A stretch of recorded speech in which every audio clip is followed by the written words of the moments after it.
Joining us on the Newsmakers line, one of the rare folks who was in the Trump cabinet for all 4 years, housing and urban development, but so many other things, Dr. Ben Carson. Dr. Carson, thank you for joining us this morning. How are you doing, sir? I'm doing well, and thanks for having me. Not at all. Now, you were one of the folks at CPAC. First, I'd like to get your thoughts on CPAC and what the energy in the room. Did you find that it was a really good event for conservatives to get together the way Reagan always intended? Absolutely, it was a very exciting event, and conservatives have changed. I mean, if you went there, you saw mostly young people from lots of different ethnicities, religions, races, and extremely energized. When I was walking on the floor, the security had to come. There were so many people trying to get pictures and what have you, and just telling me about some of the incredible things that were going on in their regions and how they're getting involved. And it's very encouraging, because the only thing that really, I think, saves our nation is a populace that is involved. When people become apathetic and lazy, government takes over. That happens everywhere. Oh yeah, and they can't wait for that to happen in the government directorates. Dr. Carson, you saw it firsthand, housing and urban development director. But now, tell me a little bit about American Cornerstone PAC. Is that energy sort of what you wanted to tap into with this? Absolutely. This country went from nowhere to the pinnacle of the world very rapidly because of some of the cornerstone values that were important to us, not the least of which was our faith. We believed in the Judeo-Christian traditions of things like loving your neighbor as opposed to persecuting and canceling your neighbor. Right. You see exactly the opposite going on today. And, things like liberty. This was the beacon of liberty for the world. That's why so many people wanted to come here. And some people say, well, our liberties are still the same. They're not being restricted. Wrong. It doesn't have to be the federal government that says you can't say certain things. It can be big tech and the media with compliance by the government. It results in exactly the same horrendous situations that our founders were trying to avoid. And we have to be smart enough to see that. And then things like community, so important in the life of a nation to have strong communities and people who work together.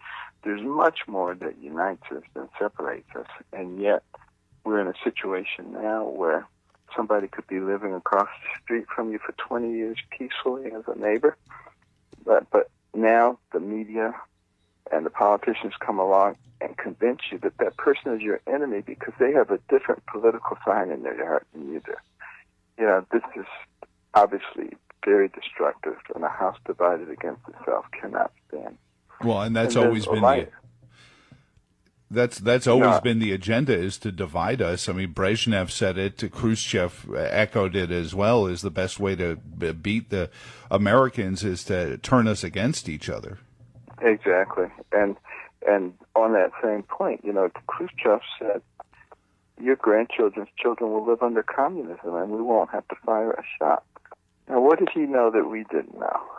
He knew that all you had to do is get control of the educational system and indoctrinate the young people. As Karl Marx said, give me your young people for 3 or 4 years, I'll have them for life. He also knew that all you had to do is gain control of health. That's the most valuable thing that a person has. You control their health, you control them. He also knew that the media, if you can get them and subvert them away from their original intent, which was to be an unbiased mechanism to inform the people and to be a watchdog for society. And also, he knew that if you could destroy people's faith and you could replace God with the government, that you would be well on the way. And then the last thing is you raise the debt to such an incredible level that you can justify massive taxes so you can redistribute the wealth in the way that you want. You control everything. Well, and doesn't it all also happening? Yeah, and it also seems to follow that once you create that belief that you need the government to help you out, as long as my taxes aren't as high as that guy across the street that I've been turned against, I'm doing okay, and that there's always somebody who has the money that should be mine. Seems to be this, whether it's the Green New Deal or the Sanders economy. It seems to be driven on that, and here in Charlottesville, I mean, we experienced it firsthand. I was saved because I actually spent some time to get to know Hawk Newsom, who is the president of the New York chapter of Black Lives Matter.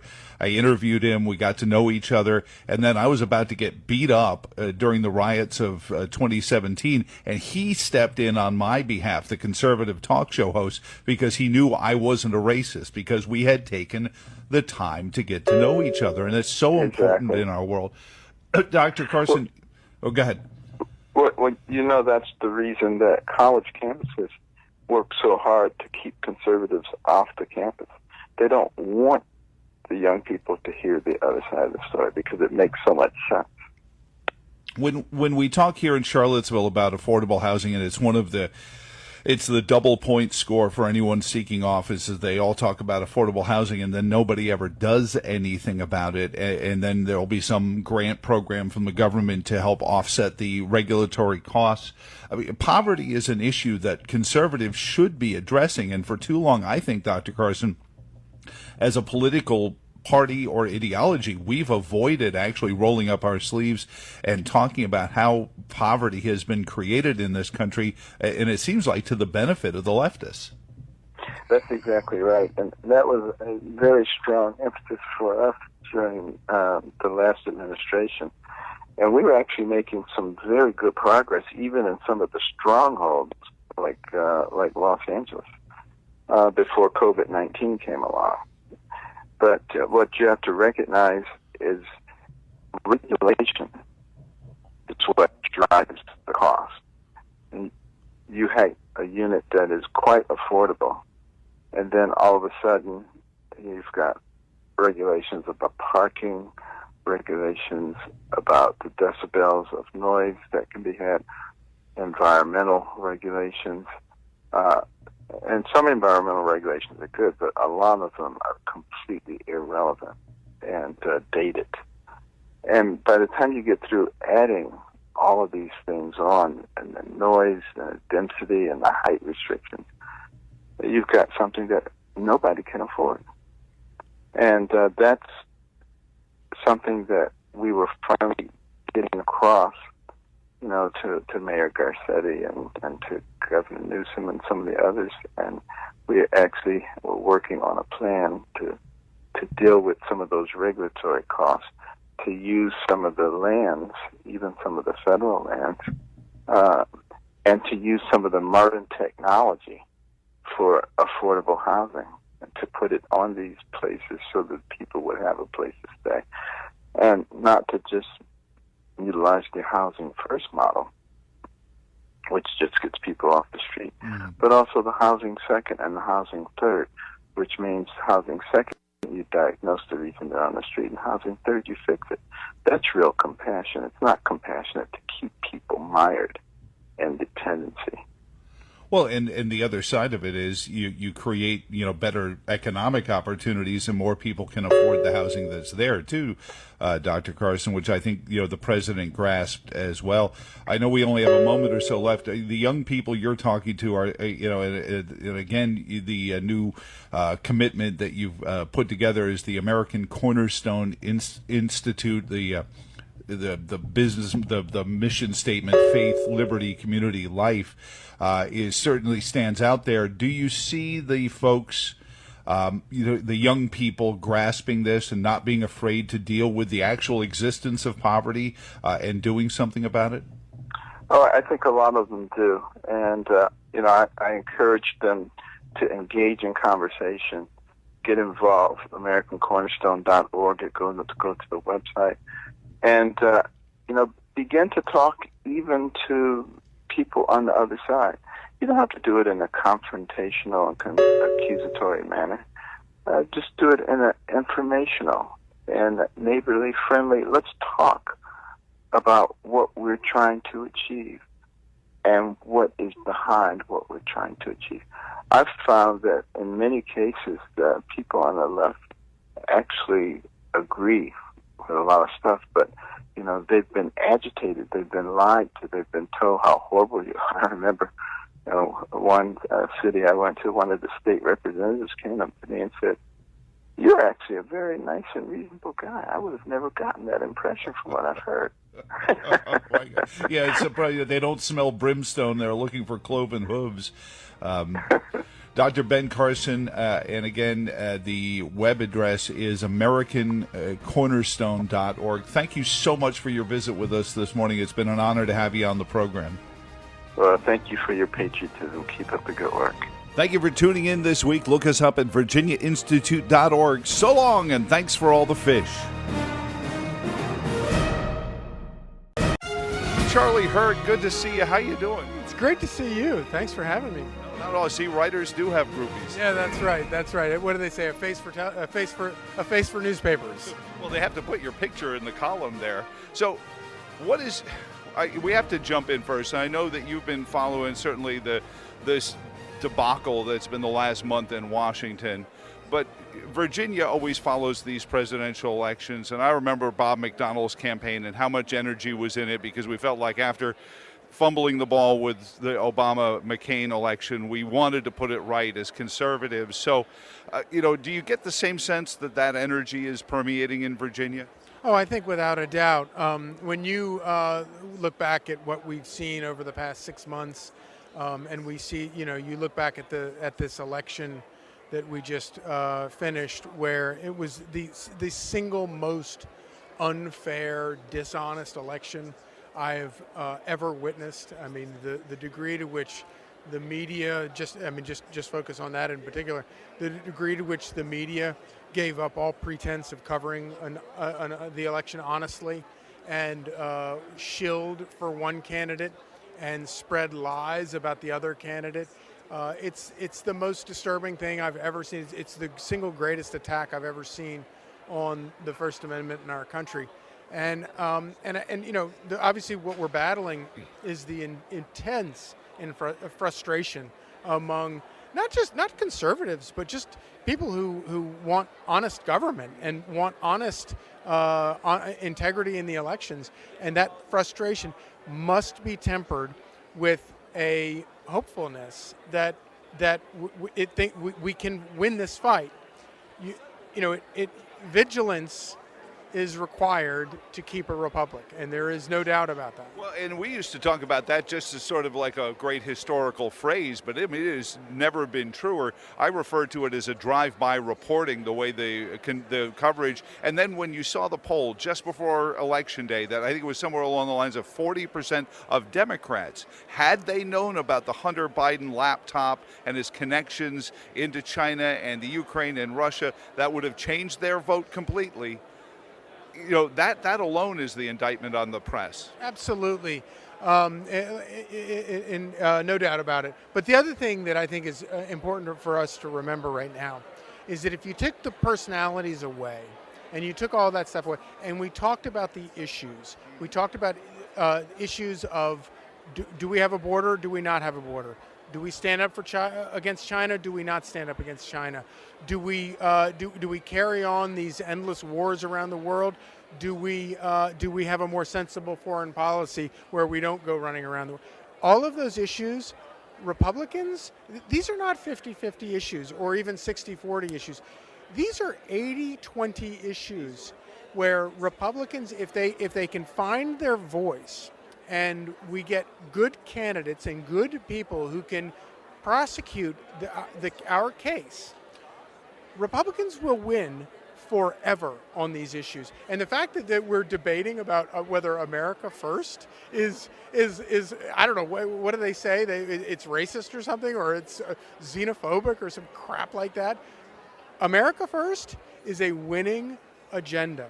And we will win that for years into the future. And if you're hiring somebody if I want somebody to be the chief executive officer of Monticello Media, I'd want him to put Monticello Media first, Exactly. not our competitors. Exactly. Right, exactly. Yeah, you're selling Oreos. You have to be Oreos first, right? You're not going to be Chips Ahoy first or whatever it is first. You're going to be Oreos first. That's the whole point of being Oreos.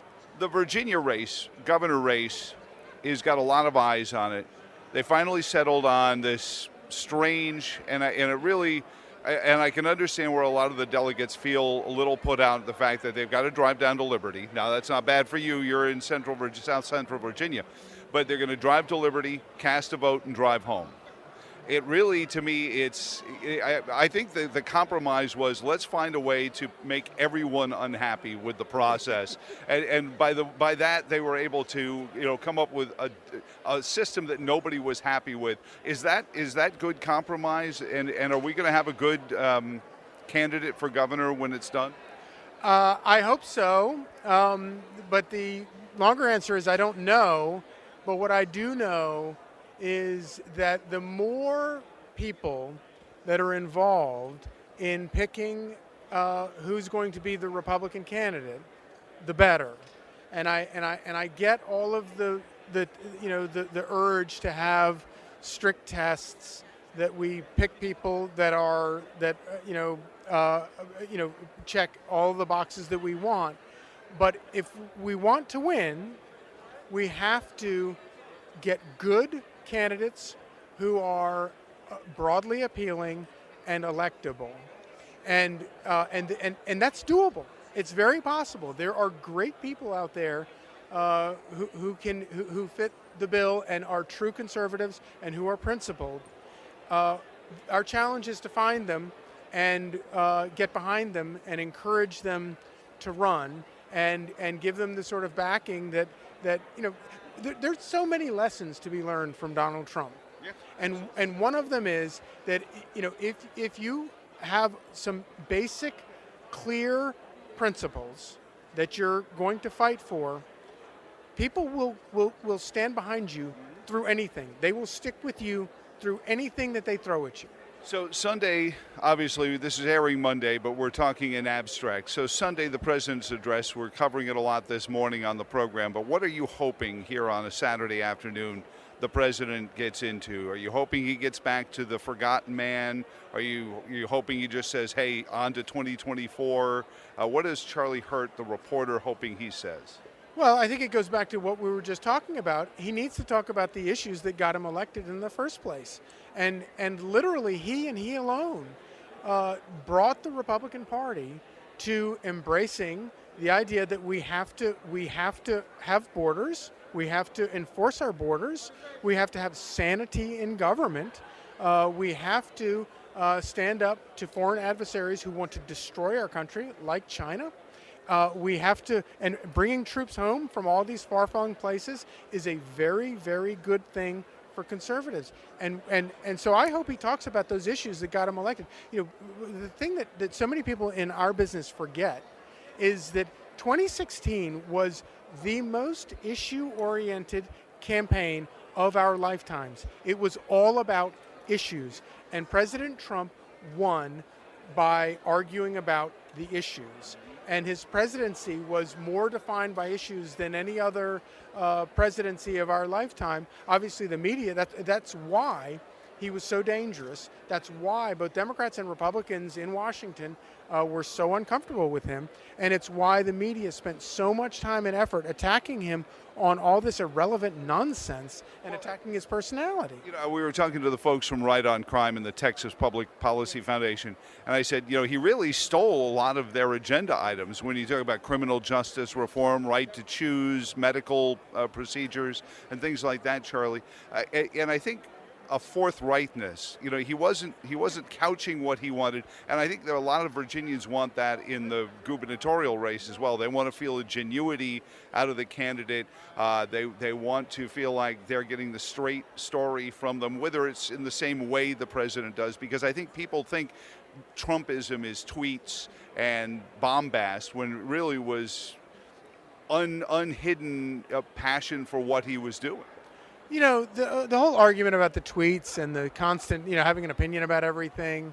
I get it. All that stuff is style stuff. I happen to believe that part of his magic was the fact that he has opinions about everything and he wants to share them, and I love it. But the larger picture here is we're talking about the most transparent presidency we've ever had. And if you're in the news business and you don't love transparency, get the hell out of the news business. You don't belong. When does the first column show up in the Washington Post where somebody is honest enough to say, hey, I might miss the last guy a little bit, with these? And look at the current guy. Talk about non-transparency. It's absurd. And he gets away with it. It's appalling. And I don't think that it wears well because you had the whole Messiah thing with Obama, with President Obama, and you had 8 years of all of the falling all over one another to praise him and all that kind of stuff. And very little policy actually getting enacted, and what was enacted was unconstitutional anyway. Right, exactly. But now it's like we have the same operation except without the Messiah at the head of it, and it's like somewhere a town is missing its Messiah. Well, it's called the Biden administration, and I just don't think that I don't think that over the long haul it's going to wear very well, especially when you have this situation where Biden comes out and he says stuff and you're scratching your head and you're like, what in the hell is he talking about? I mean, it's really alarming how he's unhinged and he can't string a sensible sentence together. It is, even for things that he should have nailed, like he was just talking about COVID-19, and he's just sort of mumbling through. He forgets the statistics. He drops a zero. I mean, it's just like, hold it. And he thinks he invented the vaccines.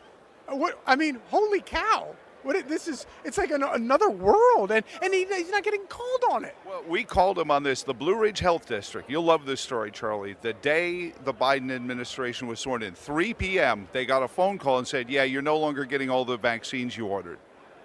And nobody covered it except me because they came out and said, yeah, we have a rationing program for vaccines. I said, when did that happen? And they said, the call came about Wednesday at 3 o'clock. I'm like, hold it.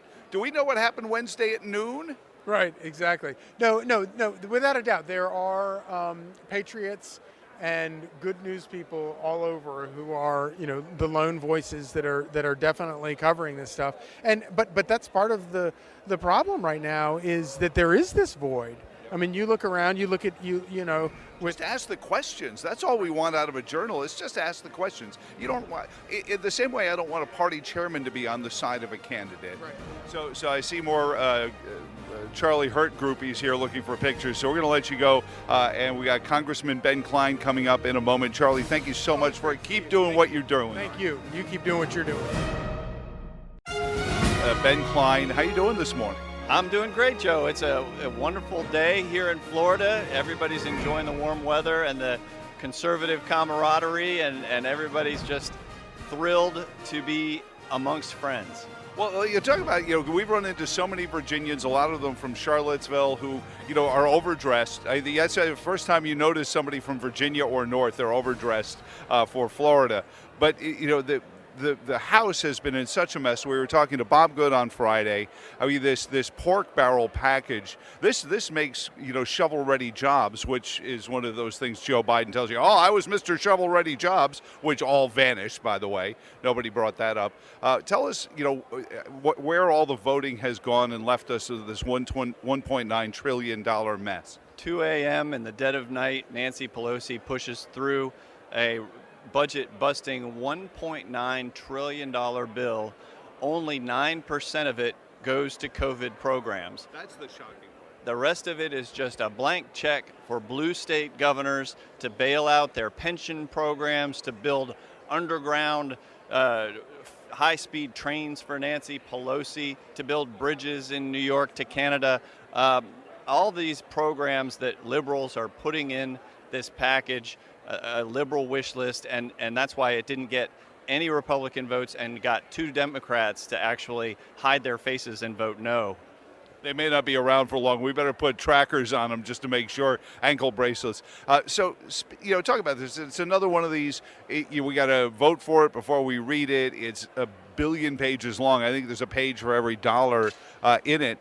But you mentioned all these bailouts. Okay, we're going to stick a pin in the actual idea of the bailouts for these states. Talk about the strings that are attached, because I look at some of these bills, even the CARES Act, as just another one of these, like, we're going to send you magic mystery money from Washington, but you have to now start doing things our way. Department of Justice is going to help run your police department. Department of Education will advise your school superintendents. I mean, we've lost all of our state power to this magic money machine.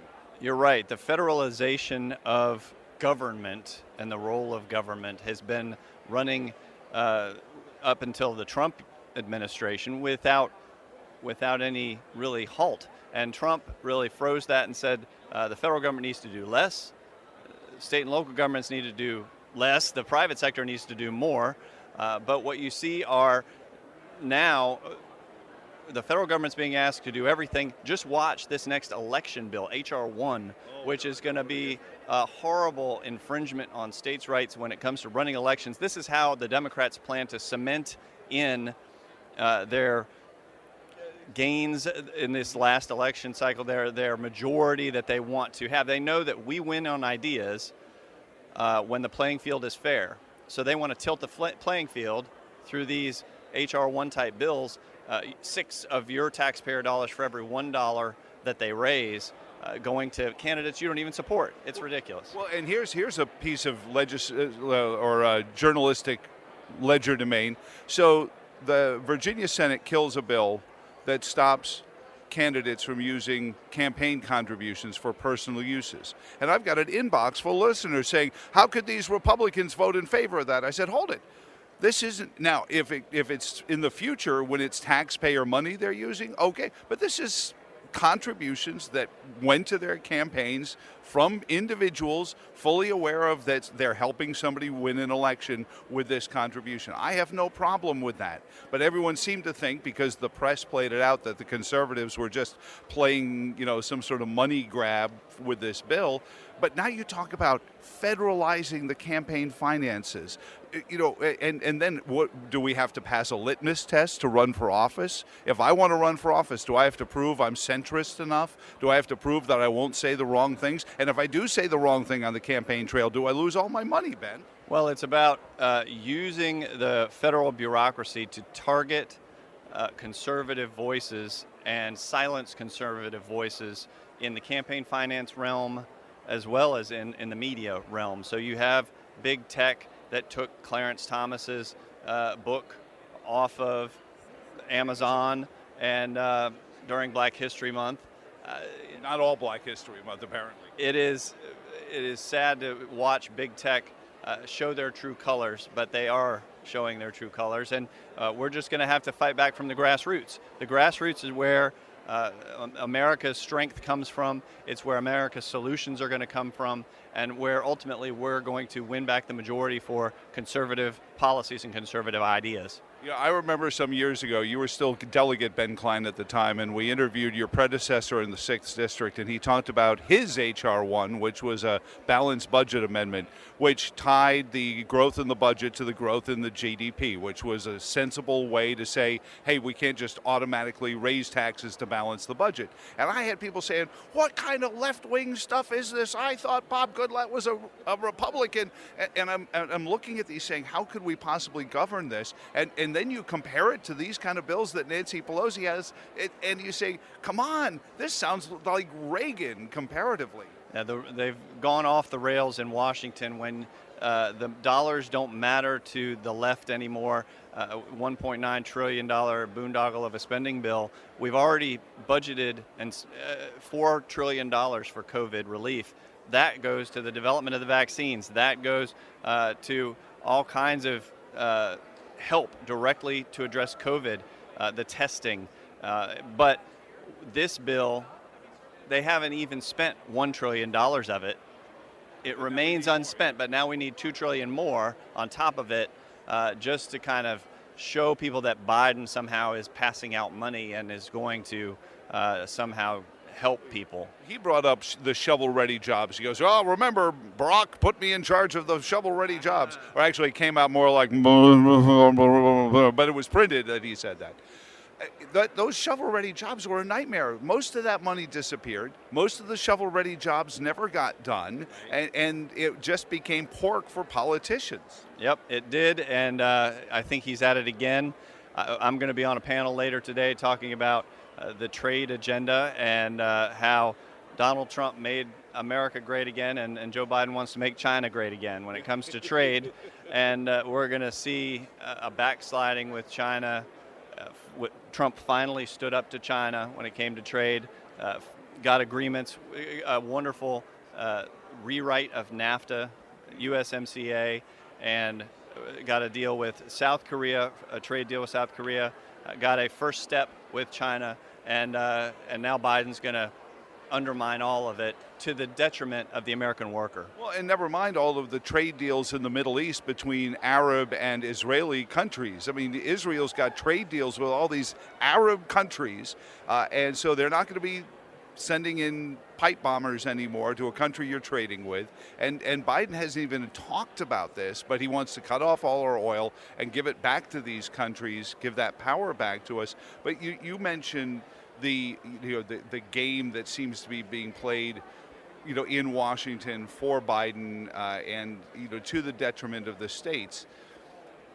When the money disappears, it's going to have to be paid back somewhere. Is this Social Security bonds that, more debt on top of Social Security? Is it inflation? Do we have to drive up inflation to start paying back the debt? How is this going to be brought down? Or are they just, like the old rockers in the 80s say, live fast and leave a good-looking corpse? I don't know.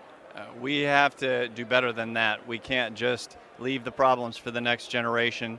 The inflation is going to hit us hard, and it's going to hit us fast, and there's not the appetite to even curb spending, much less reduce spending. We need to prioritize. One of the things I complained about with this legislation was it was investing, I don't know how many millions, hundreds of millions of dollars into the National Foundation for the Arts and Humanities, the NIH not the Institutes of Health, the actual where this money needed to go to COVID and not to museums and to art projects, which we can't go into right now because they're closed and we can't have people gathering at them. Right, and that is not the function of the federal government. It is the function of the states and local governments. The federal government needs to be focused on the constitutional responsibilities, national security, and things like that, that we have to prioritize and start spending taxpayer dollars more with an eye towards the future. Last two for you. Congressman Ben Cline, you mentioned 2 Democrats voted against the pork barrel $1.9 trillion. We watched the parents in Connecticut bent out of shape. I'm sure they all voted for Biden anyway, because their daughters lost a track race to 2 dudes who self-identified as women, and little by little, as predictable, the left has pushed so hard that a lot of the people who voted for them have been left on the railroad tracks. How do we make the case to come on in without going, we were right all along, without doing that, and welcome those people who are family values people who just may have said, I don't like the tweets, I don't like New Yorkers, whatever the reason was they didn't vote for Trump, and get them back in the Republican Party, especially for this gubernatorial race?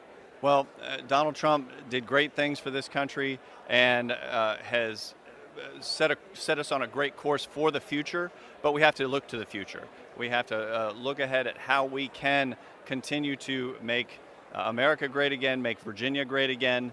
Boy, we've got a big hill to climb to win back Virginia, but we're going to do it because, not because we're looking backward, but because we're looking at where Virginia's headed. And it's an exciting, diverse economy with a lot of different people from all over the world who come in, and Virginia's going to lead the way going forward in economically, at higher education.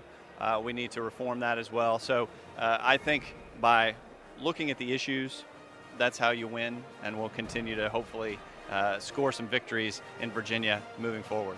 Well, Ben, thank you so much. It's Cline.house.gov, correct? Correct. Cline.house.gov. Something is beeping. We better. Yeah, nobody's telling us to run yet, so I don't know. So thank you so much for coming by. Thanks, Joe. Kevin Sorbo. Everyone knows Hercules, but I think in Charlottesville, I saw how busy the theater was when we had the local premiere of Climate Hustle 2 starring Kevin. And I've always wanted to thank you for doing that, because I know Mark, I know Chris Horner really well. I know a lot of these folks in this movement, Dr. Cohen, and so we appreciate you putting your power behind this. How are you doing this morning? I'm doing pretty good, pretty good. Yesterday was just like unbelievably crazy here. I mean, I don't know how many interviews I did, but I got back to the hotel room around 8:30 because I had 2 hits on Skype, and we were supposed to go to another party after that. I looked at my wife, I said, I'm dead. I'm just going to turn on the golf and just relax and fall asleep. Well, everyone back at the radio station says, hope you're enjoying Orlando. I said, you think I'm on vacation? You think I'm in Disney World? What are you kidding me? So tell me about Climate Hustle 2. What drew you to the project, and had you always had this feeling about what was being done with climate change? Oh, there's no question about that. I mean, I can go back as far as, 8 years ago, 10 years ago, when Gore came out with his Inconvenient Truth. And I was at the Sundance Film Festival, and he was there, and I was talking with Rob Thomas. I'm a big 2020 Matchbox 20 fan, and somebody walked up and said, Vice President Al Gore would love to meet you. He's a fan. I said, really? So I walked up and met him, and I had to bite my tongue during many times for it, but it was during that hanging Chad thing here in Florida. And I looked at him, I said, it's my vote that made you lose. And he laughed. He laughed, and he said, how many people have said that? And I go, yeah, but really, it was my vote. And I said, a dead serious. He looked at me like, wait a minute, this guy's an actor. He's got to be a socialist, communist, liberal. I mean, come on. But doesn't the water in Hollywood do that to you? Look, I remember in the 70s, growing up as a kid, I remember it was the coldest decade on record. And I remember a Life magazine cover saying, are we entering another ice age? Everything is unbelievable what we're doing. You know what? There's a graph that came out just 2 weeks ago. I keep on top on both sides of this issue. And there was a graph that came out showing the average temperature around the world, what it averaged out to. You know what? And 100 years later, 0.41 degrees. Not even a half a degree. And we're spending trillions of dollars to fight something that is it's called weather, guys. It's called weather. Well, and the fact that it changes every now and then, and we have storms, we should be prepared for it. And you mentioned that, and all those trillions of dollars actually wouldn't change that 0.4% of a degree. No, not at all. And it's sad what we're doing. To me, it's like, look, I'm all for the green movement. Electric cars, sure, why not? I have no problem with that. Plant more trees, sure, no problem with that. But let's not create this panic. They love their fear. They love fear. It's like COVID right now, right? It's when Fauci came out in last March and said, don't worry, you don't need to wear masks. The minute he got behind a closed door, they said, dude, don't say that. Tell everybody we want to control people's lives. And that's what they're doing right now with all of us. And we need to wake up. But I mean, Climate Hustle 2, we were set for 800 movie screens last year. And of course, COVID killed that. I had 3 movies done in the can, ready to come out. We pushed it to this year because we want more theaters for these wonderful family movies that I do. I'm the guy that's on the opposite side of most of what Hollywood puts out, which they love their violence and hate and anger. Me, I'm trying to put movies that back from the 40s and 50s that have a good message, a positive message, and families of all ages can watch them.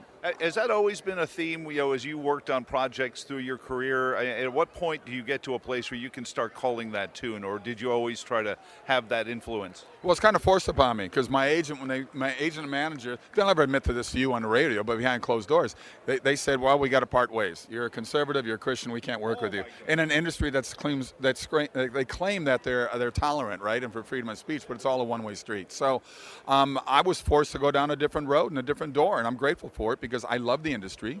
I'm not bashing Hollywood. They're entitled to do any movies they want to do, but I like to do movies that really have a positive message instead of a negative one. I wish I could be Hercules in real life, and you could be Superman. Those are great movies to go to, but the reality is those are all visual effects. It's like a roller coaster ride. I want to do movies that maybe want to be an actor in the first place, so I call them actors' scripts, actors' movies, characters you can relate to, characters people like, that make you laugh, cry, love, redemption, hope, faith, all those things. So I want to do those kind of movies. When my son, who was in theater all the way through college, still is a filmmaker, amateur, but he works for a local TV station doing camera work and things like that, production.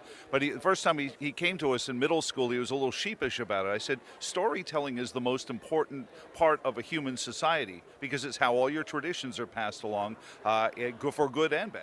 Oh, yeah. And I always said writers have the hardest job in Hollywood. I wrote 1 episode of Hercules. I'll never do it again. It's too much work. So God bless the writers out there because they got a tough job, and they take the most abuse a lot of times too. But to me, I love the process. I love the creative process. I love being on the set. I'm sad that we can't reach across that huge divide that's been created by the left because they're the party of anger and hate, and they're the ones who say they're the party of love, They're not. They love creating this dark void between us all. And I wish we could build a bridge and say, guys, let's just agree that we disagree, and let's just keep moving on and making wonderful movies that people can relate to. I got a call by Netflix when my movie Let There Be Light came out. It came out against a $300 million Thor Ragnarok movie. We were a $2 million movie. That Hercules versus Thor. I love it. It was. I did an episode of Hercules like that. We had Thor in it. I beat him up, of course, because it's my show. But I really wish we could work together. Netflix called me up and said, hey, we know that you have an inroad to this family-type movies. Let's open up an inspirational division at Netflix. They haven't pulled that trigger yet, but they've been very kind to me and very nice to me, so I'm hoping down the road we can work out something, because I've got great family scripts. Well, and also, if you think about it, the longer they keep pushing the divide, the more people are going to start saying, hold it, how did I wind up on this side of the divide? I was over there before, because eventually you start canceling people who were on your side, 6 months ago. That's what I'm saying. You look at a Dennis Miller, a John Voight. I mean, these guys were always Democrats, and I've got to know them very well through the years, and they said, Kevin, I became a Republican because I didn't leave the party left me. Yeah, Reagan had it happen to him how many decades ago? So, Kevin, talk about some of these projects, because we have some great fans. They turn out, the downloads. Mark Morano's been on Climate Hustle, but you've got new projects working, and that kind of family storytelling, I think, needs to be out there. And when we get into it in esoterica here on my show, I'll bring up the 7 vices. We'll talk about those things in abstract news stories and say, look, here's sloth. This is what they're picking on. This is what they're picking on greed. But you got to have that kind of message wrapped in a story that makes you feel good at the end of the. So what do you got coming up? Well, I've got 2 wonderful movies. One's a documentary on Amazon right now. So if you didn't see Let There Be a Light, please see Let There Be Light. It's a great family movie. So people, I hope they've got a pad and paper. They write that down. Let There Be Light. Also check out. It's the #1 documentary on Amazon. It's been that way for 5 months. It's called Before the Wrath. Go to beforethewrath.com. It's on the Book of Revelation. Very educational. It's pretty amazing. I got scholars, pastors, priests, and then also we mix it in with the world 2,000 years ago with actors playing their time during Jesus' time. I've got another one that came up besides Climate Hustle, which is out now. So go to climatehustle2.com. Download it. But I've got another one that's out right now that I did with John Lennox. John Lennox is a very famous apologist, retired math professor from Oxford. We spent 3 weeks in Oxford, England, 2 weeks in Israel with him, and it's out now. It's called AgainstTheTide.movie. AgainstTheTide.movie. Please get it. I call it Apologetics for Dummies Like Me. It's amazing. He's debated all the great atheists like Singer, Dawkins, Hitchens in the world, and it's very educational, and it's also a great travel guide to see how amazing Oxford and Israel are. Well, but also you talk about debating folks like Hitchens. That's what the left doesn't want to do. They don't want to put their ideas up and say, okay, let's play, deal them, deal the cards. So when I don't know if you saw the show, a short-lived NBC show called AD. Roma Downey and Mark Burnett's show. I love the way they were depicting that. And then NBC said, oh my gosh, we didn't know this was about him. We got to get rid of this. And that's the kind of stories I look for, because, and even with humor. I mean, they don't have to all be serious, tomes, do they? Everything I've done really has humor in it. I mean, we put a lot of humor in Hercules, a lot of humor in Andromeda. And speaking of Hercules, we did 5 2-hour movies to start that series. Anthony Quinn playing Zeus. Roma Downey was actually in the first movie. So I told Mark Burnett, I said she was actually touched by Hercules before she was touched by an angel. I love it. That's good. But that's so are you going to be doing any more television, or is it all because we talk about movies, but bless the Netflix world, I think it's decentralized. It's taken Hollywood's power away, and it's given it more to guys like you and to say, hey, I don't want to make that movie. I want to make my own. Is it a good time for independent film? Well, independent movies have really kicked in over the last, I'd say, 10 years because of the fact that the technology has gotten cheaper. So you can get $2-3 million. You can make an amazing movie with that. And it's the gentleman I was talking to earlier before we started, he is the producer on my new series called The Potwins. We shot 8 episodes last summer in California, 3 COVID tests a week on both sides of the camera. We didn't even get a false positive, which was great, so it didn't shut us down forever. But it's like Last Man Standing. It's like Tim Allen's show. It's a very funny look at a family of mixed, the viewpoints politically, mixed ages. Barry Bostwick plays my father. He's awesome. He plays a 70s hippie's father. I love it. Where, he's perfect for it. Oh yeah, he was. He was in Spin City. He played the crazy mayor with Michael J. Fox, but he was awesome in this thing. But was in it, great. And it's a great family movie that's going to be in theaters. I think we're opening on 300 theaters, but it's hard to get because so few theaters are open. and it's hard to get the independent movies to have any kind of push out there because Hollywood's got the money to fill up the theaters. But we're doing the best they can, and we need people like you and people listening right now to promote these movies and support them when they come out. Oh, hey, by the way, do me a favor. Hercules, star of Climate Hustle 2. I do got to plug my family film studios. Please go to SorboFamilyFilmStudios.com. SorboFamilyFilmStudios.com. Sign up with your email. We got a donor page. We got a page for people that want to help fund our movies, but we also will keep you in touch with what's going on.